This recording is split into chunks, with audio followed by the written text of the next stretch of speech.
Have you ever, looked back at history, maybe reading something or seeing an old picture and just felt a total disconnect? Yeah, absolutely. Like you're trying to understand a world that just doesn't seem to play by our rules anymore. Our modern way of thinking, it really struggles sometimes with how things were centuries ago. The really common thing. Yeah. And that friction, that gap between now and then, well, that's often where misunderstandings start, isn't it? Especially with really significant historical moments. Exactly. And today we're going to take a deep dive into one of those moments. It's the marriage of Prophet Muhammad, peace be upon him, PBUH, and Ummul Mu'mineen Hazrat Aisha Siddiqa. May Allah be pleased with her, or RA. Now, the sources we looked at, they talk about this topic being, well, often targeted. They use phrases like severe misunderstanding and propaganda. And they mention baseless objections from people looking at it strictly through a 21st century lens, claiming it's an attempt to slander Islam's pure teachings. So our mission here really is to try and get past those surface level claims. We want to dig into the historical, the social, the cultural context of the 7th century CE. Okay. Because the material really suggests that once you understand that world, those objections start to look, well, meaningless and false. Okay, let's unpack this then. I'm actually really interested to get into these historical realities, find those nuggets of knowledge that can help clarify things. So where do we even begin? What was the world actually like back in the 7th century? Well, I think what's really striking looking at the sources is just how universal some practices were. Marriage at a young age, for instance. It wasn't just an Arabian thing in the 7th century. Oh, really? No, it was pretty widespread. Common across all sorts of ancient civilizations, Roman, Greek, Jewish, Christian, even ancient Hindu cultures. It was kind of the norm. Okay, so it wasn't some isolated practice. And the sources, they're quite clear this wasn't about sexual maturity like we think of it today, right? Exactly. That's a crucial point. So if not that, what was the purpose then in their society? It served much bigger, more fundamental roles in society. Think about things like social security for people. Okay. Or forging familial alliances between different groups or tribes, making sure the lineage continued, which was vital when lifespans were shorter. Right. And even things like social prestige. It was, simply put, an accepted social standard back then. And importantly, people living at the time didn't see it as something negative. That really does challenge our modern ideas, doesn't it? It absolutely does. The sources also mention something about physical development, how girls developed back then. How did that fit in? Right. So in the hotter climates, like in Arabia and other regions at that time, girls generally reached physical maturity a bit faster than we see today. Oh, okay. They often attained what the sources call feminine capabilities and were considered adults at a younger age. But again, this wasn't presented as something specific to Islam. It was more a geographical and biological reality of the time, widely accepted. And there was also a social protection aspect to it too. Is that right? Absolutely. That was a huge factor. Marriage often acted as a really vital form of social protection and guardianship. Especially for who? Especially for, say, orphan girls, or maybe girls from poorer, more vulnerable families. Marrying someone respected in the community, well, that offered a significant safety net. It ensured their protection and future in a way that, state systems just didn't exist to do back then. Wow. And I suppose the average lifespan being so much shorter back then, that must have factored in hugely as well. Oh, definitely. It shaped everything. People reached what was considered adulthood much earlier. And old age came sooner, too. So early marriage wasn't just a choice, it was almost a necessity. In many ways, yes. The sources frame it as necessary for generational continuation, for the survival of the family line. It was a practical societal need for communities just to keep going and thrive. That's fascinating context. So, okay, it wasn't just this one culture. The sources really seem to hammer home how common this was by looking at other groups. Let's maybe do that quick tour. Yeah, it's definitely eye-opening when you see how similar incidents were common in other religions and ancient civilizations. It puts things in perspective. Right. Like, take ancient Hindu traditions. The sources mention texts like Manusmriti, which apparently advocated for marrying young girls. They mentioned specific ages, like Gauri at 8 and Kanya at 10 as suitable. And it doesn't stop there. You look at the Mahabharata, the Anushasan Parva section, and it mentions a 30-year-old man marrying a 10-year-old girl called a Nayika. Wow. And there's even that famous story of Sage Chaivana, who is very elderly. Sukanya, a young girl. It just illustrates how deep-rooted this practice was in that cultural context. And what really stood out to me was the point that child marriage was common in medieval India right up until the British era. Exactly. They needed specific laws, like the Shard Act of 1899, to abolish it. Which is pretty clear proof this wasn't just an Islamic thing. Not by a long shot. And then if you shift over to ancient Jewish traditions, you see similar patterns.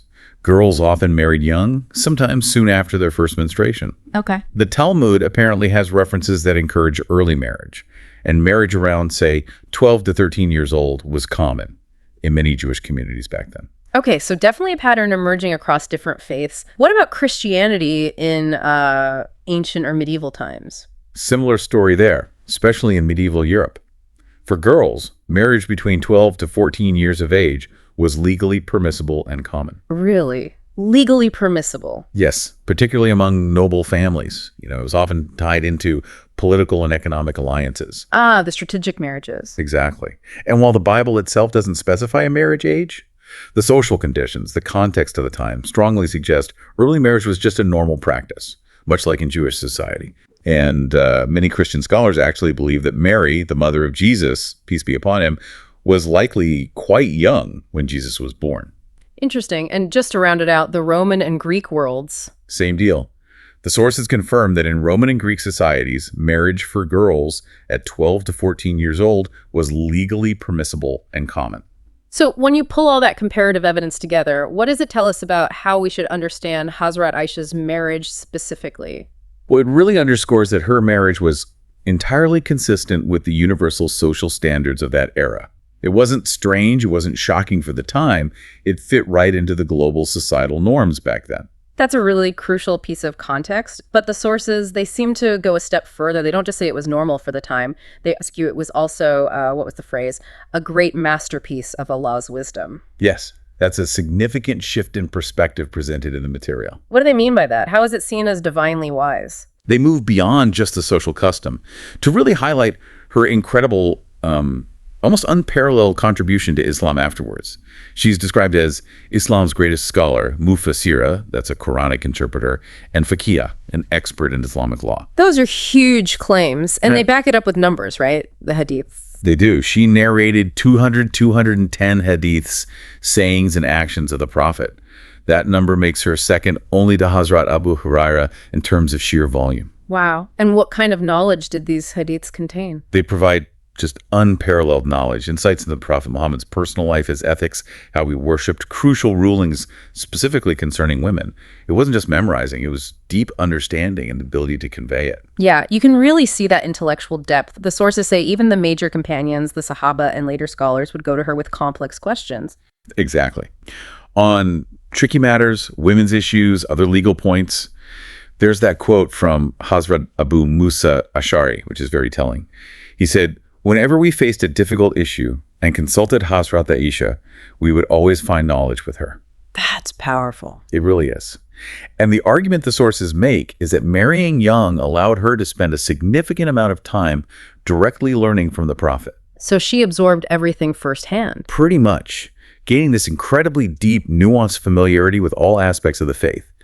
And this, they argue, is what made her such an unparalleled source of knowledge for the whole Muslim community for generations to come. The material even suggests that, had this marriage not occurred at a young age, the community might have been deprived of this immense scholarly treasure.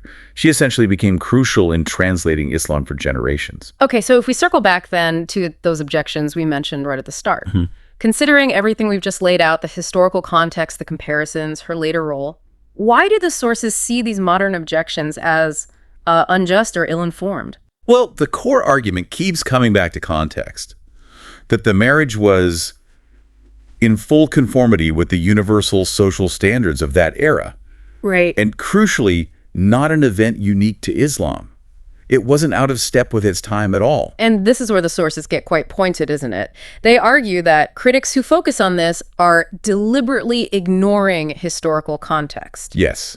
The claim is they're essentially imposing 21st century standards on the 7th century. Which they call utterly unjust and ignorant.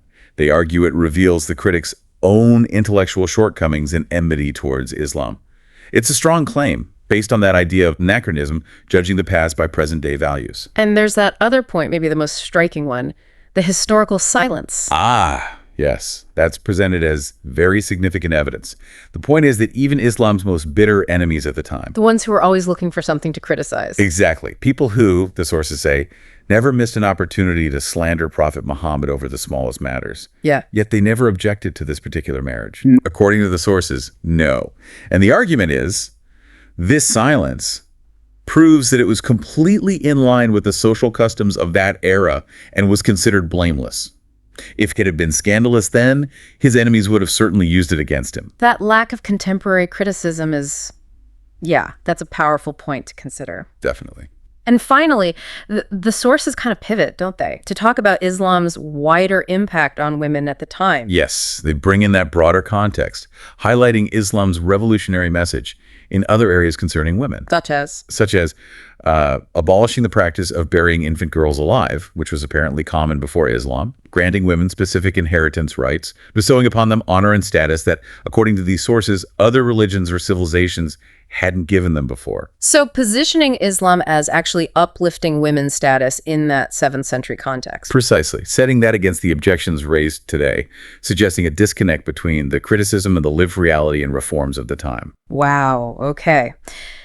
This deep dive, it's really highlighted how crucial that historical and social context is. It completely reframes how you might initially view the topic, doesn't it? Seeing how different societies function, what they valued. It's such a vital reminder, isn't it, to always try and examine historical events within their own world, not just through our modern day lens, our biases. Absolutely. So as we wrap up, what's the key takeaway for you? And maybe a final thought for our listeners. Here's something I've been thinking. How might our own norms today, things we see as totally normal, maybe even enlightened, how might they look to people centuries from now? That's a great question. You know, how much is our understanding of history just shaped by our specific moment in time? What else might we be getting wrong about the past because we're not seeing it in its original context? Lots to think about there.